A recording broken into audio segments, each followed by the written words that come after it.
Hey guys, today I'm going to be doing a reaction to a video that was requested by what's his name? Jax? Jax? Jax? Yeah. So he told me to do a reaction to either Eugene Ryabchenko or Mike Caputo. I think that's how you say his name. And I chose Eugene. So, yeah, so both of these guys, really good drummers. We're going to watch a playthrough right now, Eugene's playthrough of 3 Hour Scars, which is a pretty, it's a pretty technical song. Once you've got it down, you find the simplicity in it, but you'll find out more about that later when I talk more about it. But I have seen this video. I saw it once a while ago, but I'm going to more or less probably talk through it and try to explain what's going on in it, and maybe some things that you guys might not know, or maybe some things that you might find interesting. So and I'm keen to check this video out again, because with this type of music, there's so much that's going on, and every time you watch it, you'll be able to pick up something new.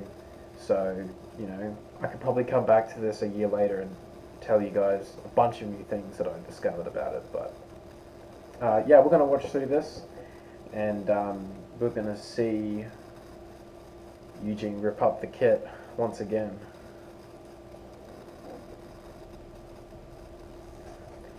Alright. He's got sponsors for pretty much every piece of equipment he's got, which is not jealous at all.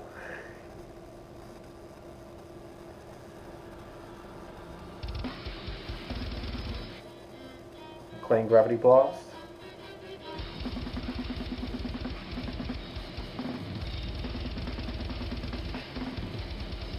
Yeah. So he's playing it pretty accurately to how it's originally played. Oh, it's very accurate. Super accurate.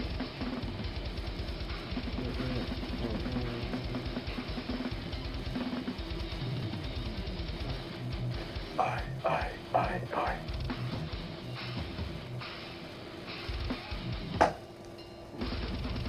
I remember that part.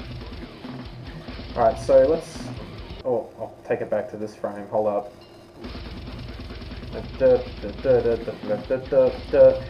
So, I'm pretty sure I saw an interview or a talk or whatever with Eugene before, and he had recently been working on his heel-toe technique, which is what you can see here, and he's sort of just getting, you know, new to it, and this was kind of a discovery for him, how he got on the kit and he just was able to play like this pretty much, you know, after a long break. And I can tell you that it makes this song a lot easier to play. If you can play heel toe with this song, and the whole song's pretty much, you know, double kick at this speed, you know, and it's a lot more reliable to be able to play it like this. And this is the same technique that Francesco uses when he plays this song. So, well, when he plays any of Flesh God's music, you know, because when he was just starting out, you know, that was, as I've seen in interviews, you know, he said that, you know, Francesco, that was the most reliable way that he could, you know, start playing double bass live and whatnot, and it was sort of the lazy cheat way. And so I find it quite interesting that Eugene, the drummer of Flesh God now, is using Francesco's technique to play his songs, and he's finding it. I just find that quite fascinating. Charkio Kopto pedals, whatever, forgot the name. Let's continue this. I'm talking too much.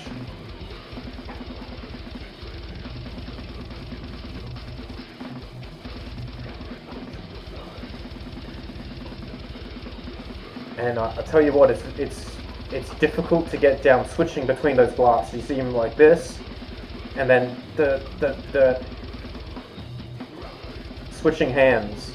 And when you switch your hands in starter blast and accelerating into it and keeping that consistency, that's difficult. He fucking nails it.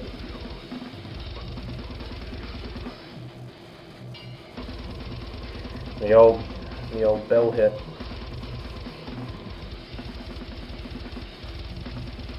Oh shit! Hold up. Fuck. Look at the veins in his arms, and you can see his fingers. He's using a lot of finger work there. You know, you want to.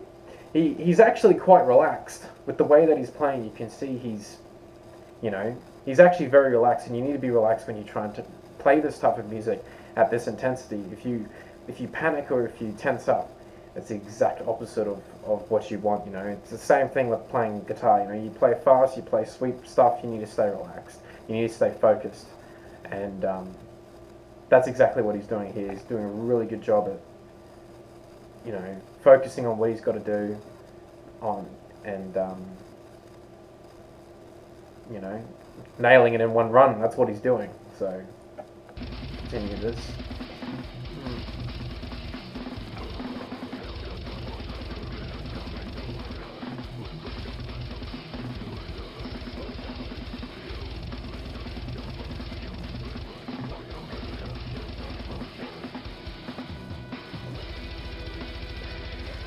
So this is where it opens up a bit, and he goes back to single.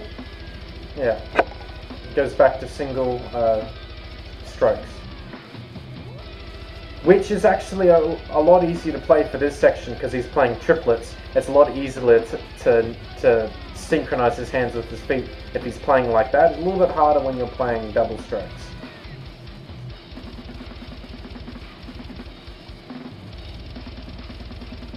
So he's playing it quite similar to how Francesco plays it. There's some small differences with the types of blast speeds, but ultimately, like, I like the fact that he's making his own. He's sort of doing his own thing, you know, and that's what Eugene does with every song he covers, you know. Shows how creative you are. And here we go. This is the blast section. Yeah. Oh yeah. He's not playing it on the exact same cymbals as the album version, but still sounds fucking awesome. Ah yeah. In the album version there's a China blast there. Super awkward to pull off because you have to blast on the side of the China and it's not the most comfortable thing to play. Fuck yeah. And he's still going, still consistent. Usually around this part is where, you know, some people, especially me, I really start to feel it here, you know.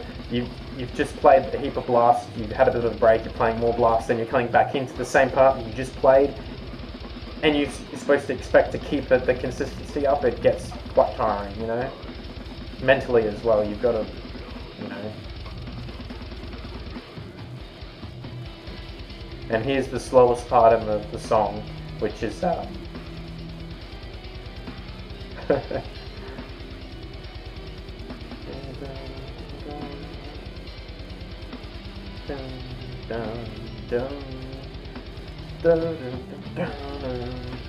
we go, back to the double strokes on the heel toe for that part. Shit's just too fast to play single kicks. That's a lot easier to play how he's using the right hi-hat. You know, you don't have to worry about switching over so much when you play. You can keep it open-handed and you can hit all those crashes and acts and everything, you know.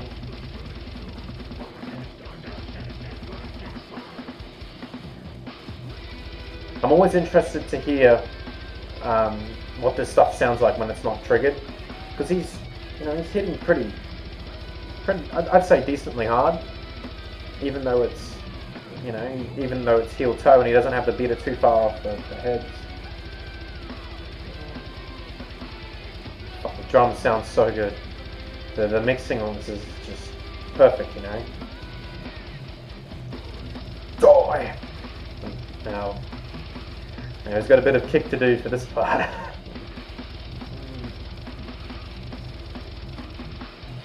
must feel very satisfying to be able to suddenly be able to play heel toe, and then play this type of music, and then just have that in your inventory. You know, be able to go, yeah, I know if I'm getting tired with this, I can just go to hit, heel toe.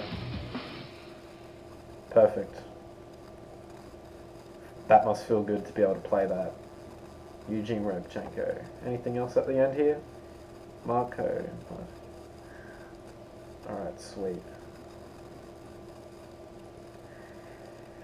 Yeah, so you can tell that, Eugene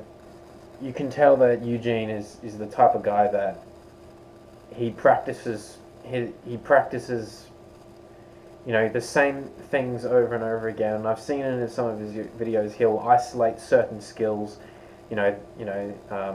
rudiments, blast beats, focus on kick speed. And if you isolate all those skills, and you can tell that everything that he does, you can see that he's really focused. At some point, he's focused really hard on that aspect, and he's tried to perfect it. Very confident drummer too. Like the way he's switching different blast beats and going into different sections. He's not hesitating. He's transitioning perfectly, and he's not hesitating. He's really, he knows what he's got to play next, and he's getting ready for it. But yeah, I'll tell you what the hardest thing about this song. One of the hardest things. See if I can go back to it. Not this part. Yeah, here. Okay. So he's switching between playing on the snare with his right hand, and then he's got to switch to playing a traditional blast on his left hand, leading with his right hand. Yeah, with his left hand on the snare, and you'll see what I mean. Like he's using a completely different form for every time he switches. And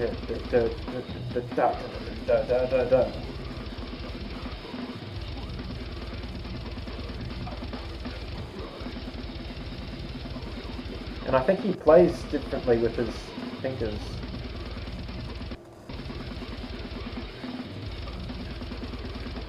Yeah. It seems like that's a natural thing for drummers, especially if you're right-handed, and I can tell he's way better at it than I am, and he's obviously practiced it lots. But you can see with his left hand, he's trying to accent it. He does a lot, like use his fingers. He's a lot better at doing it with his right hand. You can see here with his right hand. See his left hand. He's playing, but he's going in and out. So instead of playing it like that, like he's sort of going like this. And he's playing it, but he's using his whole arm to sort of help with the motion of keeping. It's sort of like keeping the rebound going. And if you get your arm in that motion, you can keep it going for longer and keep it. And it helps keep the beats consistent. If you've got sort of like this going, it's like you're playing the beats, but this is a sub beat to keep those extra beats in place. But then he doesn't do that on his right hand. He kind of just goes all fingers. He, does just that, not like that, because I'm accenting. But you can see what I mean. I'll play it here. So you can see he's doing this with his left hand, and then he's just all fingers with his right hand. See this? No, none of this. He's just holding it there. Because as drummers, especially if you're right-handed and you're developing, you're used to playing that on the hi-hat. You're used to playing it on the crash. You use a lot of wrist action. But your left hand, when you're learning drums, is always taught to be, that's your hand. That's that's your hand that isn't going to lead. You're not going to lead with your left hand because you're right-handed. You're going to play the downbeat. So you use a lot of arm action for this left hand, but your dominant hand, you're going to twitch it a little bit more. It's used for accenting and leading. So it has to be like that. And your left hand's always going to be the one that needs that big, powerful downstroke. So you're going to use a lot more of your arm. So I'm probably repeating myself a lot, but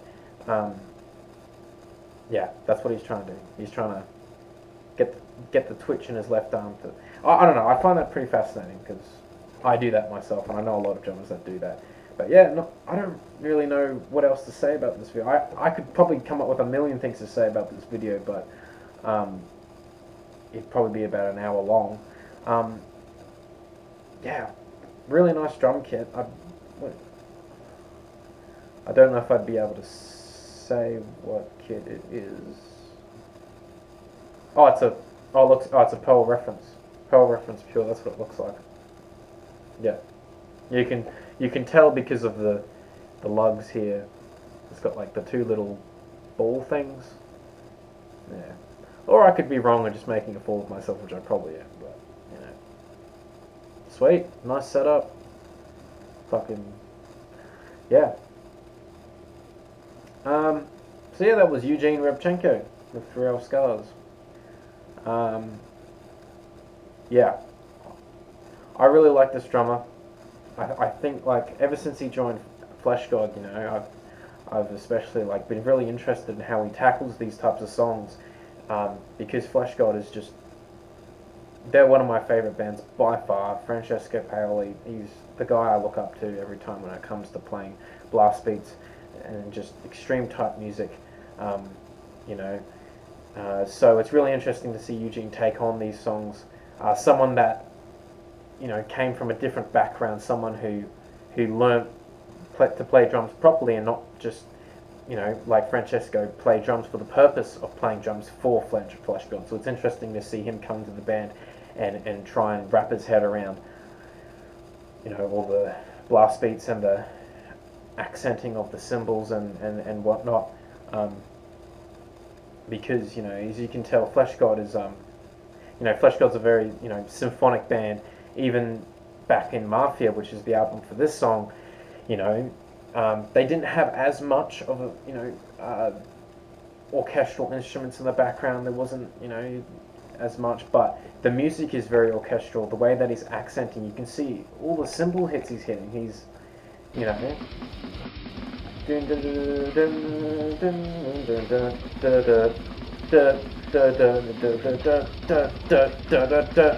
know, so he's accenting every single part on the guitar with the crashes. So that's sort of what you do, even if you had like an orchestral backing track, you know, you'd try and accentuate everything.